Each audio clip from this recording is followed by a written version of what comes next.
Hello mga ka-Promdi, welcome back po sa aking YouTube channel. And for today's vlog, sasagutin ko naman po yung nagtanong na sino ba talaga yung entitled sa SSS benefits, death benefits ng isang namatay na miyembro. Yun nga bang legal wife? Yung kinakasama number 1 na nakalagay as SSS beneficiary? Or yung kinakasama number 2 na may minor na anak? Okay. So, itong si SSS member ay namatay noong May 2001. And doon sa kanyang record, nakadesignate bilang primary beneficiary yung kinakasama number 1 at yung 4 na anak nito bilang secondary beneficiary. So, noong July 2001, nag-file ngayon ng claim for death benefits with the SSS, etong si kinakasama number 1. And sinabi nga niya doon sa kanyang claim na itong namatay na SSS member ay meron pang isang kinakasama na kung saan meron itong 2 minor na anak. Pinanganak noong 1996 and 2000. And dineclare din niya doon sa kanyang claim na pareho silang kinakasama nitong namatay na miyembro at mayroong isang legal wife. Okay?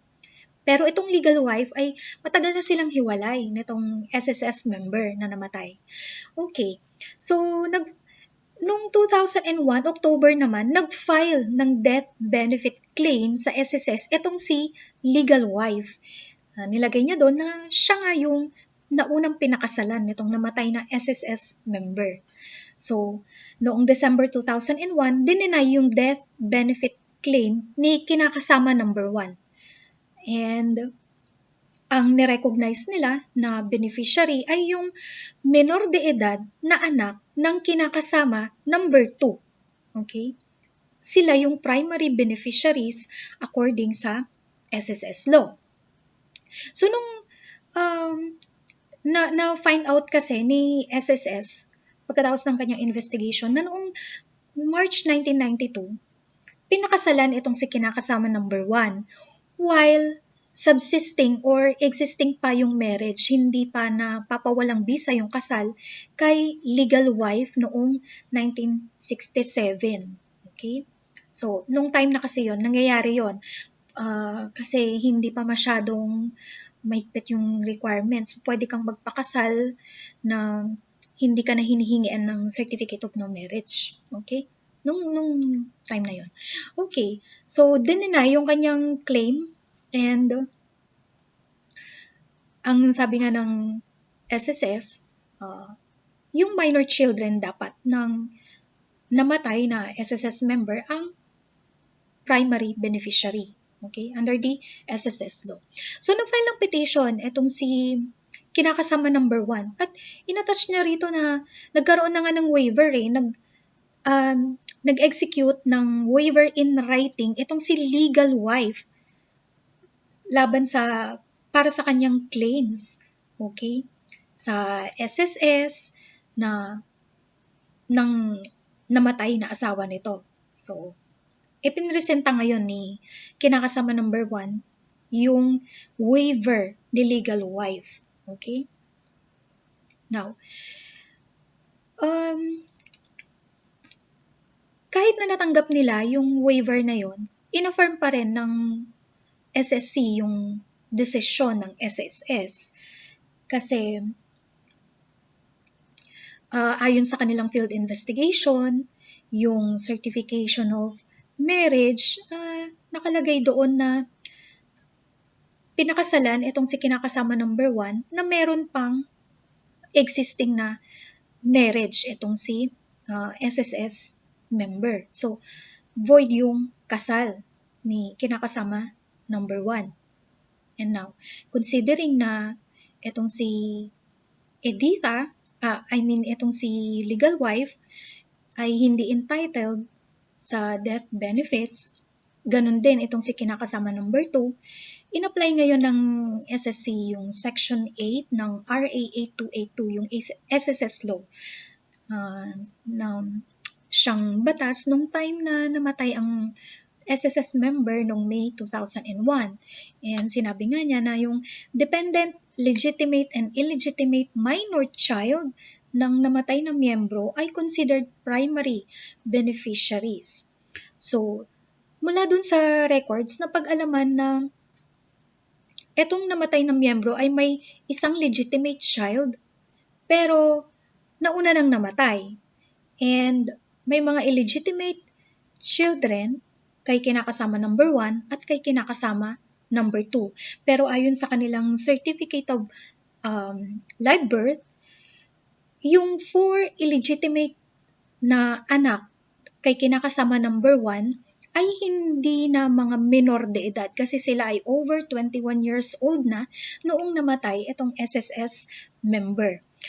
On the other hand, sabi ni SSC, yung illegitimate children netong namatay na miyembro kay kinakasama number 2 ay qualified pa na maging primary beneficiary kasi sila ay minor de edad pa.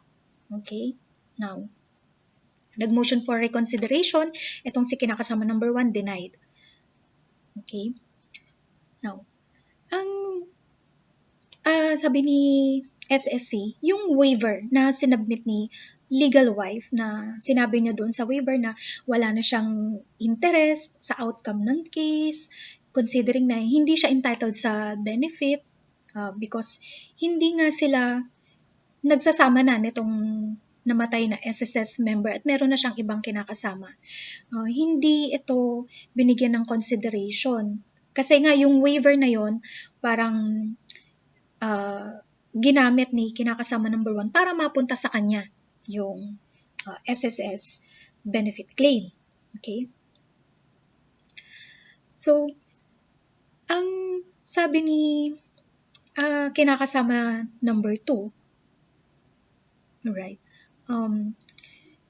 hindi, etong illegitimate minor children ay hindi napatunayan. Sabi ni kinakasama number 1, hindi napatunayan nitong illegitimate minor children kay kinakasama number 2 na nakadepende sila sa suporta, okay, sa namatay na miyembro ng SSS.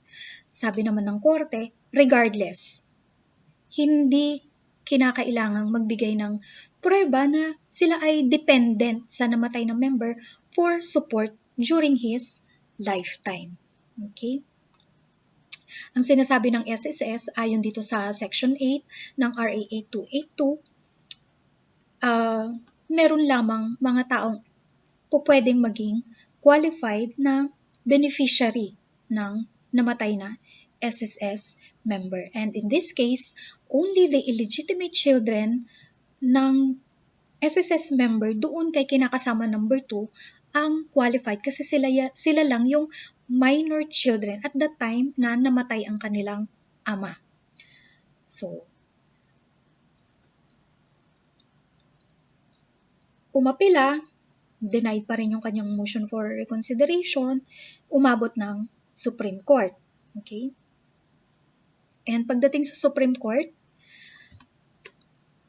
pinanigan ng Korte Suprema yung desisyon ng SSC. Okay? Sinabi nila na yung 2 minor de edad na anak ng namatay na miyembro kay kinakasama number 2 ang siya lamang entitled ng 100% sa SSS benefits ng namatay na miyembro. Ano ang pinagbasehang batas? Same. Yung RA 8282, ang sabi niya doon, dependent, yung legal spouse, yung legitimate, legally adopted or illegitimate child na below 21 years of age, and the parent na nakakatanggap ng regular support from the member. Okay. But in this case, sabi ng korte, ang qualified lamang ay yung 2 minor de edad na anak ng namatay na miyembro doon sa kanyang kinakasama number 2. Kasi yung kanyang legal wife, hiwalay na sila ng matagal, meron ng ibang kinakasama, wala silang legitimate child, wala silang anak. Yung kinakasama number 1 naman, yung kanyang mga anak ay hindi na minor de edad. So, yung mga minor de edad na bata lamang ang entitled ng 100% na benefits mula sa SSS. Okay? So sana nasagot ko yung query ng ating sender and abangan ninyo baka isa sa mga vlog ko ang kasagutan sa inyong mga tanong. Salamat po sa panonood and please like and follow my Facebook page, Attorney Promdi, and please subscribe to my YouTube channel, Attorney Promdi. Maraming salamat po.